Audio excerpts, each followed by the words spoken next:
أما بعد فأعوذ بالله من الشيطان الرجيم. بسم الله الرحمن الرحيم. وما أصابكم من مصيبة فبما كسبت أيديكم ويعفو عن كثير. انتہائی واجب الاحترام مسلمانانو، زمونږ د حمزه ډیر د کلی او د ګرد نواح اوریدونکو، د الله رب العزت یو قانون دے دنیا کے کلا کلا د خلق راہ راست راوستلو د پارا او خلق د خپل دین د خبرولو د پارا الله سبحانه وتعالی انبیاء علیگی. د هغه انبیاء پر راتلو کې اصل مقصد د رب العالمین دای چې د خلق تعلق د الله سره جوړ شي، دا خلق الله پیژني. انبیاء علیگی هغه بیان کوي، توحید بیانوي، دین بیانوي، د دین احکام بیانوي. مقصود در رب العالمین دای چې دا خلق ما و پیجنی. دغرن کلا کلا آسمانی کتاب رولیگی او پا اغا آسمانی کتاب کے مقصود دای چې دا خلق دا اللہ سبحانہ وتعالی منن کی او دا اللہ تابدار جوڑ چی. کلا کلا اللہ نعمتون رولیگی، بارانون ٹیم پا ٹیم کئی، پسلون راخی جی، اولاد سڑی لور کی، مال ور لور کی، دولت ور کی، خوشحالے پر سڑی راولی. مقصود باغی کے در رب العالمین دائی چیدہ بندگان زما شکر ادا کی و زما تابدارش. خبریات ساتے کلا کلا رب العالمین پر سڑی مصیبتون راولی، تکالیف راولی، خزے نافرمانشی، بچے نافرمانشی، بیمارے پہ بے ترتیب راشی، پریشانی کی دیکھ مقصود دائی چھے زما بندہ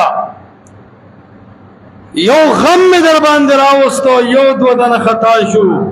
مقصد دے کے دار چخپل رب پہ جنا، کم رب چھ مصیبت راوستی شی اغیل رگولیم شی. العرض مقصد میں پہ بیان کے دادے چنن پا مسلمان باندے کم مصائب دی. زمون قسم دے مون بنن لکپتیانو کوڑپتیان با زمون با حکومتون و زمون با اختیارو. مسلمان دا بی دینیز دا وجہ گٹھلے کرسے پریخے دا، مون گٹھلے تاج و تخت پریخے دے. مسلمان پا خپل تاریخ غورو کا یوروان ازمکوا چخپل خور و مور سر زنا کول باغی فخر گڑا،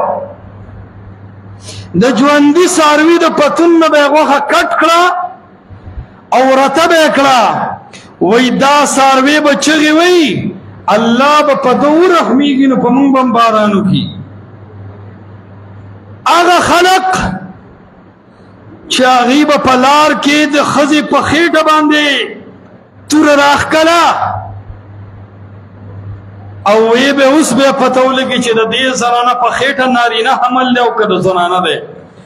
پا آغا ظالم قوم چی پا حقیقت کے انسانانو دن تن ٹول درندو، دا نن زمانی درندو دا آغا زمانی انسانو گوڑا یو شیرے. پیغمبر علیہ السلام دا اللہ کتاب رواغستو، دا قوم اصلاح شروع کلا. قسم پر رب دے مکہ خو سمیدل پریگ دا، دا مدینی سمیدل پریگ دا، دا شام و دا یمن سمیدل خو پریگ دا. پر رب قسم روم، کیسر، کسرا، فلسطین تنچ ترد افغانستان دا اسلام آواز راگے و دا اسلام جنڈے ہو لگے دے. گٹل قانون و مسلمان بیلونن پا اگا کرسے باندے اگا حکمران ناس دے، اگا ظلم شروع دے چے قسم دے نند مسلمان خزی عزت په امن کې نه دی. نن غریب جاړي غریب په امن باندې نه دی، نن مسلمان په امن نه دی. مونږ ګټلې اقتدار بیرلی دی، مونږ به ټول عمر ذلیل او رسوا یو، ځکه مونږ د پلار نیکه ګټلی شوی میراث پرېښی دی. العرض مسلمان چې کله ګناهونه شروع کړي دته د اسمان ارادې خړېږي. هغه صحابه غریبانانو په خېټو نار دي، خندق وکړه. پیغمبر علیه الصلاة والسلام ته یو صحابي راغی او خندق کني. د الله حبیب ته وایي ای د الله حبیبه وګیو دشمن ډیر زر حمله کوونکی دی، وګیو خېټه یې ښکاره کړه، کاڼ یې پسې تړلی دی. د الله پیغمبر ورته فرمایي ای زما صحابو د الله دین دپاره کلک شئ او خپله نامن د الله پیغمبر اوچته کړه. رسول الله علیه السلام ورته فرمایي تاسو یو کاڼی تړلی دی او ما په خېټه دوه کاڼي تړلی دي، زه د الله پیغمبر یم، زه په میدان رستو کېږم نه. هغه په خېټو پسې کاڼي وتړله او د اسلام جنډه اوچته کړه. ای مسلمانه خلافت عثمانیه کې تا کې شرک راغی او غیر الله ته رامدد شو، ویل دې شروع کړو. انګریز په تا پوه شو چې دنه د صحابه عقیده او نظریه تلې ده. دا هغه مسلمان نه دی چې دې اوچت قبر روان کي، دا هغه مسلمان نه دی چې دې د درګاه خلاف وکړي. شرک مسلمان ته رادننه کو، په قرطبه حمله وکړه، په کوم ځای چې د قرآن او سنت درسونه هلته اسب راوستی او ویې ګډولې. هغه ټیم موږ د صحابو وینو سره لوبې کړي دي، هغه ټیم موږ د پیغمبر علیه السلام هغه وفادارۍ سره خیانت کړی دی. هغه نه بعد وګوره مسلمان چې دی همیش د ده بې عزتي ده، د ده د خور او د ښځې او د لور لپټه نن د غیرو په لاس کې ده. وجه څه ده؟ دا زمونږ ګناهونه دي. عرض مې دا کو او قرآن دا خبره صفا فرمایله ده، دا منګایي دا زمونږ د ګناهونو اثر دی، دا د ښځې او د خاوند نه اتفاقي دا د ګناهونو اثر دی. دا پلار چې نن د زوی خلاف دی او دا زوی نن د پلار خلاف دی. خلقو د رب د قرآن فیصله ده چې دا د ګناهونو اثر دی. دا ګاونډی چې د ګاونډي سره په جنګ دی او دا دوه رونه چې د ډیران او د پولې او د پټي په سر باندې 55 ډزه په سر باندې رور ولي، دا د ګناهونو اثر دی. او سورة الشورى 30 نمبر آیت کے رب العالمین فرمائی وما اصابکم من مصیبت فبما کسبت ایدیکم، تاسو ته هیڅ یو مصیبت نه رارسي مگر دا ستاسو د عملونو نتیجه ده. دا د رب فیصله ده او رب فرمایلی دي. او الله فرمایي ويعفوکم عن کثیر، ويعفو عن کثیر، ډیر خو د تزما افکوما کچری الله په هر ګناه باندې خلق راټینګولې او په هر ګناه الله عذاب ورکولې. ما ترک علی ظهرها دابه، په مخ د ځمکه باندې به ګرځېدونکي شی نه پاتې شوی. دومره نن د مسلمان ګناهونو طرف ته میلان دی. دا مصیبتونه او تکالیف دا د ګناهونو وجه ده، دا د مصیبتونه دا پریشانې دا زمونږ د ګناهونو وجه ده. الله دې زمونږ د زړونو خپل اطاعت طرف ته روان کړي. یو صحابي دی حذر رضی الله تعالی عنہ د الله د پیغمبر مجلس کې ناست دی، وی جوړل. بیا چې کور ته لاړ د ماشومان ډېر عجیب مشوره ده. کم کور کې چې ماشومان یا هغه کور کې خلک ډېر خوشاله. نو دا صحابي دی خپل ماشومان سره په لوبو شو، یو ماشوم راټینګي خندا ور سره کوي، بل راشرینګي. اخر کې د الله د پیغمبر په مجلس کې هغه جړه را یاد شو. ماشومان پرې خدل او بار را روان دی او یو چغوي نافق حنزله، نافق حنزله، وی حنزله هم منافق شو. د الله د پیغمبر مجلس کې جاړم او په کور کې چې بچی وینم مینا محبت شروع شي، بیا رانه خپل رب یېري، جهنم یېري. څومره هغې په ځان خندا بنده کړې وه او د الله نه یره ورکې و. نن مسلمان د الله یره د زړه نه بالکل ایسته ده. دیو جنا دا زړه به په دې خبره باندې پابند کوو، دا زړه به دې خبرې طرف ته جوړو چې موږ د الله سبحانه وتعالی تابعدار شو. چې څومره ګناهونه کوو، په ګناه کې د الله سبحانه وتعالی یره را مخې ته کله ګناه به ختم شي. او هر مصیبت چې پتا راشي، د مصیبت په ټیم کې مسلمان له دا تصور پکار دی چې دا مصیبت چرته زما د ګناهونو نتیجه نه وي. الطبقات الکبرى اتم جلد 251 صفحه کې امام ابن سعد د ابن ملیکن روایت کوي، او دا خبره امام ذهبی سیر اعلام النبلاء دویم جلد 290 صفحه کې راغسته ده. د ابو بکر رضی الله تعالی عنہ لور ده اسماء میرے سن میرے اغوی ان اسماء بنت ابي بکر كانت تصدع فتضع يدها على رأسها. د اسماء رضی الله تعالی عنها په سر به کله کله درد راته، نو وی کله چې په اسماء رضی الله تعالی عنها زنانه د زنانه خدای ایمان جوړ دی، الله سره تعلق جوړ دی. قسم دې د هغه سلفو په دور کې د زنانو چې کوم ایمان جوړ نن د نارینه په سینه کې هغه ایمان نشته. نو دا سر دا لاس به راوستل، لا سر به داسې ونیسو، په سر به درد او سبوی دا به بذنبی بذنبی بذنبی وما يغفره الله تعالی اکثر. زما په سر وی دا درد زما د ګناهونو وجه ده. دې تکالیفو کې به سلفو ته خپل ګناهونه را مخې ته کېدل، بیماری چې به په سلفو راله خپل ګناه به ورته را مخې ته شو. ښځه به چې نافرمانه وه خپل ګناه به ورته را مخې ته شو. د ګناهونو د وجې دا عذابونه په موږ باندې راځي. او دا طریقه ده، یو بیمار له چې لړ شي ته به هغه بیمار ته دا نه وایې چې دا ستا د ګناهونو وجه ده، ته به بیمار ته وایې چې دا د الله سبحانه وتعالی امتحان دی. خو بیمار به په خپله دې ته امتحان نه وي، هر بیمار له پکار دا وي چې ووایي چې زما دا بیماری د الله سبحانه وتعالی د نافرمانۍ وجه ده، زما دا بیماری دا زما نه رب خفه دی او زما د ګناهونو وجه ده. العرض دا څومره مصائب او تکالیف چې په مونږ باندې دي،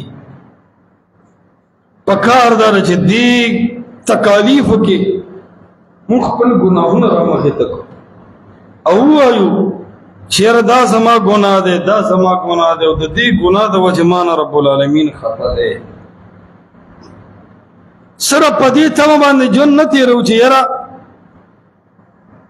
دا د الله امتحان دی او په ښو خلکو باندې راځي.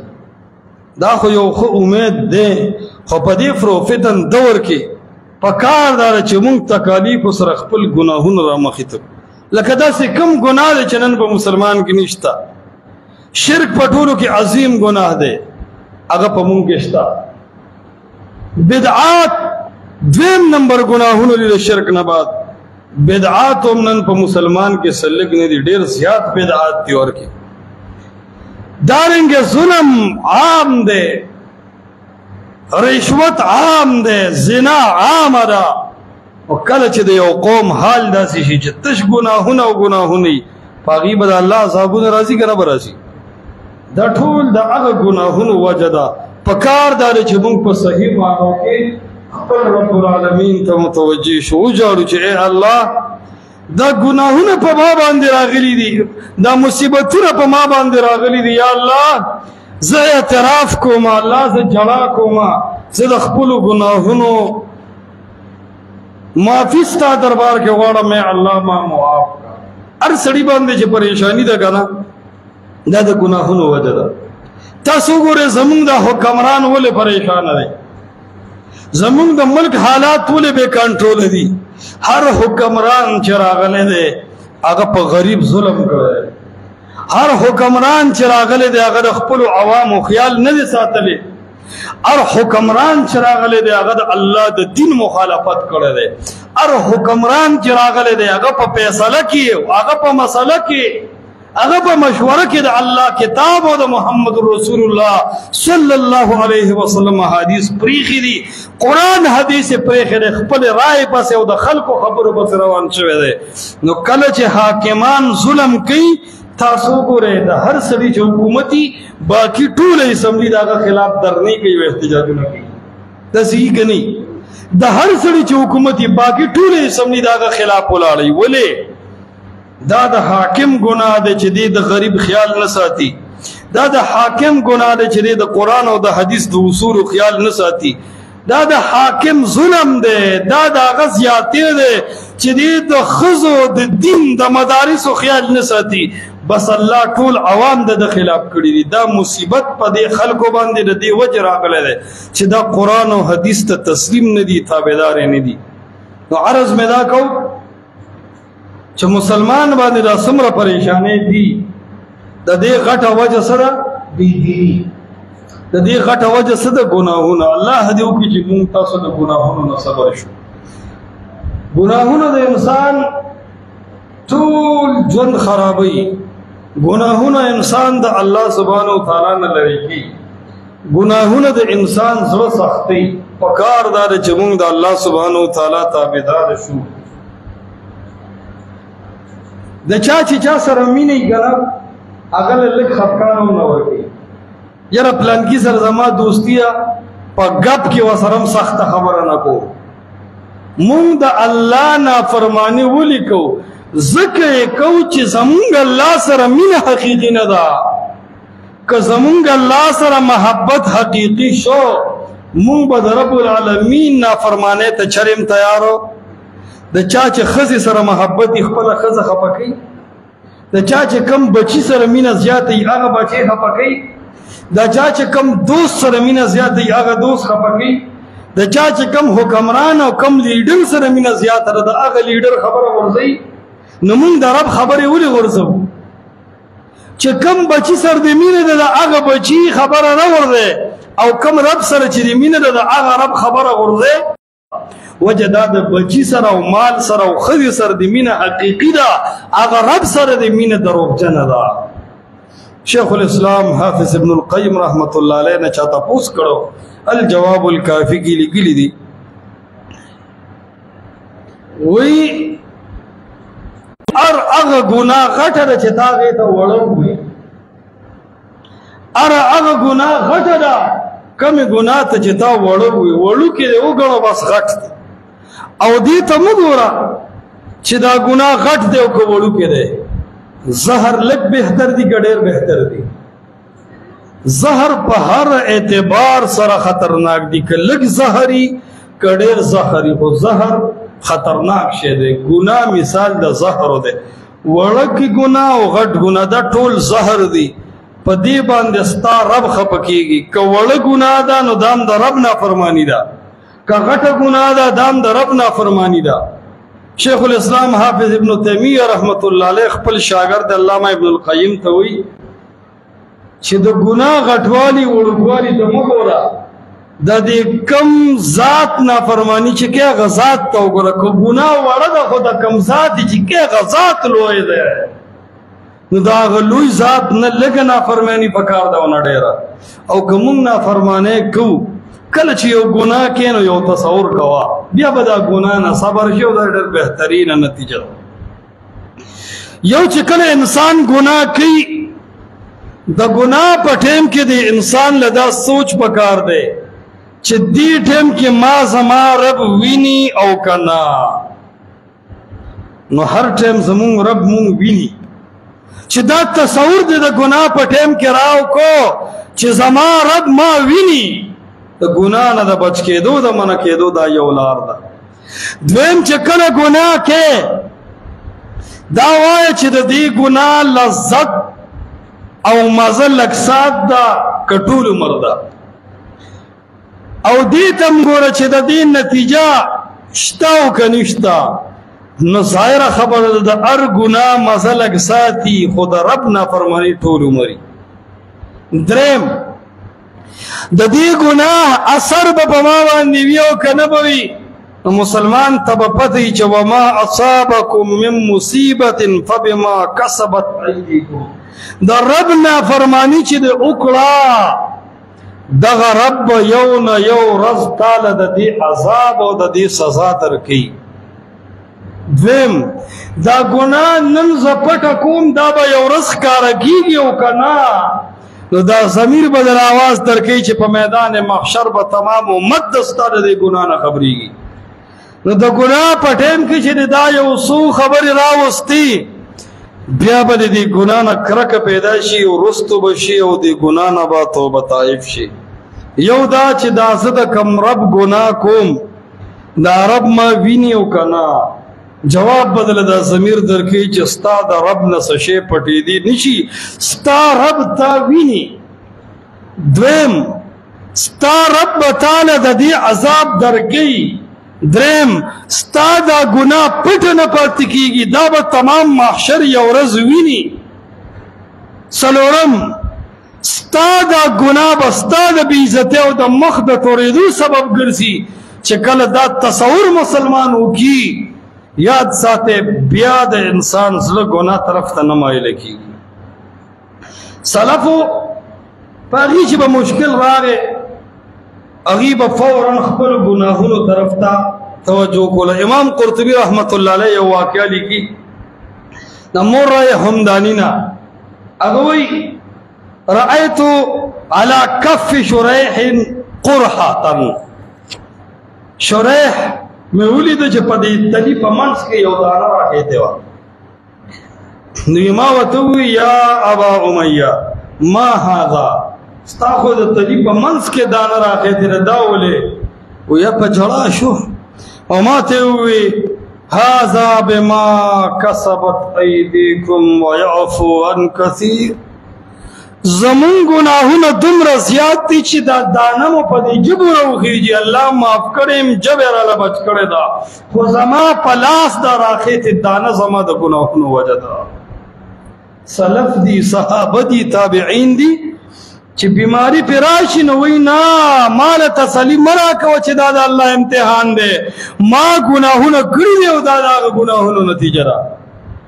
داسې به ځان ته کیمره نیسو مونږ ټول ملبل ته کیمرې نیسو یاره دی پلانکي ته د خیال دی ټانټې راپټې کړې که نه دی پلانکي ته د خیال دی هلکه بوسې راپټ کړو هلکه دی پلانکي خو د پلانکي شوتل ته لور نیولی دی پلانکي کې دا ګناه دی پلانکي کې دا ګناه دی د الله بنده ځان ته را کیمره ونیسه تا کې څه دي ته رب ته روان یې ستا معامله تا سره ده لکم دینکم ولی دین تانا بستا دا اعمالو بارکی تپوس کی گی ستا اللہ سبحانہ وتعالی سره تعلق سمره ده ستا اللہ سره مینا سمره ده تا دا اللہ مخالفتون سمره کڑی ده.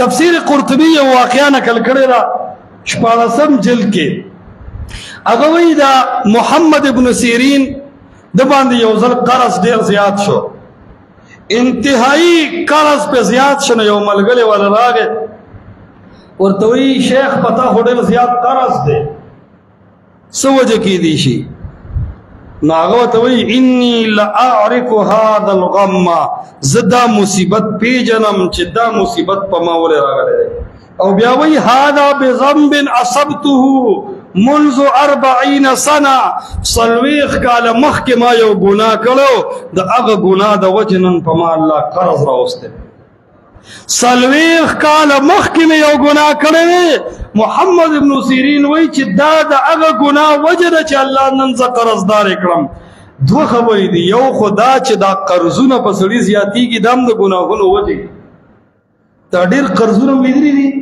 خلق وی علکہ دا صرف مونگ دا غم نوزگارو نلی جو چی گوری وی قرض دے چی گوری وی قرض دے دا دیر قرضون ہم دا گناہونو وجد اولو گورا چی قرضداری عقیدہ دے سمالا کرنا چکل پتا قرض راگے تا اول دا عقیدی امتحان والا چا اللہ سر خوری چا شرک نہ دے کرے جواندے مڑی پیر درگاہ خود اللہ سر شریک کری نہیں دی کہ مشرک نو پوش چا دستا دے شرک دا وجہ پتا قرض دے دارنگے اگورا ظلم خود نہ دے کرے بی دینی خود ارکے نہ در آگلے قرض داری اکثر دا بی دینی دا وجہ یو خوبا دا خبر دویم پا حسن بصری باندے قرض دا اللہ امتحانو داغه داغه نیکه نه معلومیږي نیک سړیو خو که نیک بیا هم خپلو ګناهونو باندې نظر ساته چې څه مصیبت راشي دا وایه چې زه ګناهګار یم دا زما د ګناهونو نتیجه ده.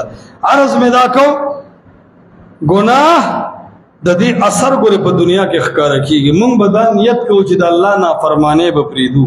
دا غیبتونه د الله نافرمانۍ دي. موږ یې لږې کوو که ډېرې کوو. هر ځای غیبت دی او غیبت دی. په دې غیبتونو رب العالمین خفه کېږي. په کار دا ده چې موږ غیبتونه ونه کړو. موږ د الله سبحانه وتعالی نافرمانۍ ونه کړو. په دې زموږ رب العالمین خفه کېږي. علماو په دې باندې ډېر بحثونه کړي دي او دا یې ویلي دي چې کم سړی د ګناه مزه واخلي د الله سبحانه وتعالی نافرمانۍ شروع کی په دې سړي د الله عذابونه زیات شي زیات شي زیات شي. دا امام قرطبي رحمت الله علیه لیکلي دي. دا ابو سلیمان دارانی دنه چاته پوسو کوي ما بال العقلاء ازال اللوم عمن اساء الیهم. وای دی او خيارانو باندې څه چل شوی دی؟ دی او خيار سړی لا چې څوک ملامتیا ورکی څوک په بد وی دی هغه تاړو سوي نه. څه وجه ده او خيار سړی خپل مخالف تسنوي ورته وی دا څه وجه ده؟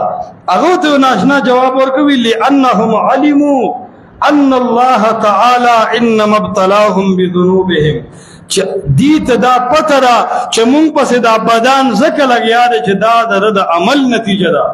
دې وجه نه سلف وایي چې د کم سړي ښځه د ده نافرمانۍ ته وګوره دی به د رب نافرماني. دا بچی چې د سړي نافرماني ښځې نافرماني د دې وجه دا چې دی د رب نافرماني. یو نیک عالم لوي یو سړی راغی ورته وایي چې زما غوا له تعویض وکړه غوا پایو ته نو درېږي لته وکړي. غوا زمونږ تابعداره نه ده. هغه ورته وایي ته د خپل رب تابعدار یې دی غلی شو. ورته وایي ته د هغه لوی رب تابعدار نه یې نو دا غوا خو د هغه رب د حکم تابع ده. هغه ستا د تابعدارۍ نه دا غوا ایستې ده. تر څو چې تا عقیده سمه کړې نه یې او الله ته دې جړلې نه یي دا غوا به چرم تا ته ونه درېږي. عرض دا چې د دې ګناهونو د وجې نه زمونږ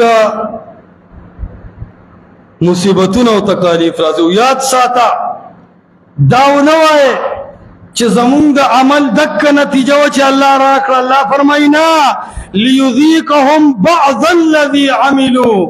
دا خو د عذاب یو څکه ده. ګناه چې وکړي او مصیبت راغې نو دا مه وایه چې زه خلاص شم. نه لیذیقهم بعض الذي دا خو د عذاب لږه څه کوه د ګناه پوره سزا به رب العالمین په آخرت کې درکوي. الله دې مونږ وساتي. دا څومره ګناهونه چې مونږ کوو زمونږ عقیدې سمې نه دي زمونږ اعمال سم نه دي. ګوره یاد ساتئ الله به دنیا کې مصاب راکوي آخرت عذابونه ډېر سخت دي. الله دې ته مونږ وساتي. عرض مې دا کو مونږ مسلمانان یو مونږ به د خپل رب تابعداري شروع کوو. د الله تابعداري په قرآن او په حدیث کې ده. بس یو کتاب را لېږلی د قرآن او د هغې قرآن د تشریح دپاره محمد رسول الله علیه السلام مکلف کړو. هغې ته وایي حدیث. قرآن حدیث زمونږ دین دی. کله چې درته چا ووایي چې دا مسله حدیث کې ده بس فوراً حدیث معنا. دې ته مه ګوره چې دا خو پلانکي مولوي صاحب نه دي کړي دا خو زمونږ کلي کې نشته دا خو زمونږ علاقه کې نشته. نه چې د حدیث حواله چا درکړه او د قرآن فوراً تسلیمیږه. او څوک چې د قرآن او د حدیث په ځای د خلکو خبرو پسې ځي د قرآن او د حدیث د دې نه لویه بېعزتي بله نشته. تاله چې یو مېلمه راشي ستا خواله او ته په هغه ځان ناغرضه کې او د هغه مخې ته غلي تېر شي د دې مېلمه د ده نه بله بېعزتي شته؟ څوک چې په خپل کلي او خپل کور مخې ته په خپل مېلمه غلي تېر شي او هېڅ توجه ولې ونه کړي د دې مېلمه د دې نه بله غټه بېعزتي شته؟ نو چې چاله قرآن او حدیث مخې له ورشي او دې پې غلي تېر شي نو د قرآن او د حدیث هم د دې نه لویه بېعزتي بله نشته. لکه څنګه چې د دې مېلمه لچ وي چې تا توجه ورنه کړه دغسې د دې قرآن او د حدیث لچ وي چې زه دې مسلمان راغلی یم دې ولې توجه نه ورکړي. ځکه خو په قرآن کې قیامت پورس با محمد رسول اللہ علیہ السلام فرمائی ان قوم اتخذوا هذا القرآن مهجورا، اے رب زما د قوم غټ گناہ دا و چې ستا قرآن پرېښو، چې قرآن مو د الله پرېښی د پیغمبر حدیثونه مو پرېښي دي. مونږ ډېر کمزوری ته روان یو، انشاءالله مونږ عزم وکړو په قرآن حدیث عمل شروع کړو، الله به مونږ له ډېر خیرونه راکړي. اقول قولي هذا واستغفر الله لي ولكم ولسائر المسلمين واخر دعوانا الحمد لله رب العالمين.